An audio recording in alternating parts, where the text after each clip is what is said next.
திமுக கூட்டணிக்கும் பாஜக கூட்டணியுமே இவங்க ரெண்டு பேருமே வெளியில வேணா தனித்தனியா இருப்பாங்க, ஆனா உள்ளுக்குள்ள இவங்க ரெண்டு பேருமே ஒண்ணுதான். இவங்க ரெண்டு பேருக்குமே ஒரே நோக்கம்தான். அது என்ன நோக்கம் தெரியுமா?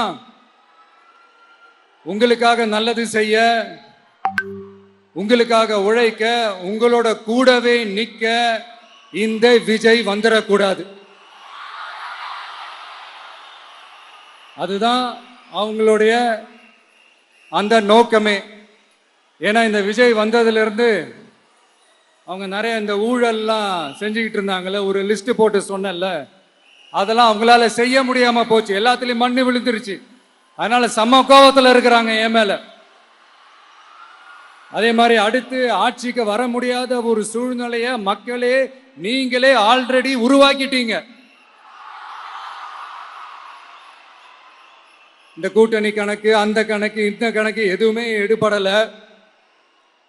இந்த அரித்மேட்டிக் கணக்கு, மேத்தமேட்டிக்ஸ் கணக்கு எல்லாமே மண்ணுக்குள்ள புதைச்சிட்டீங்க. அப்புறம் இந்த கொள்ளையடிச்சு வச்சிருக்கிற இந்த பணத்தை எல்லாம் வச்சு கல்லாப்பட்டி கூட்டணின்னு ஒண்ணு சேர்த்து வச்சிருந்தாரு. அது எல்லாமே இப்ப கலகலத்து போய் நிக்குது. டாப் தனியா, பாட்டம் தனியா, ரீப்பர் தனியா, ஜாயிண்ட் தனியா, அப்படி நிக்குது தனித்தனியா.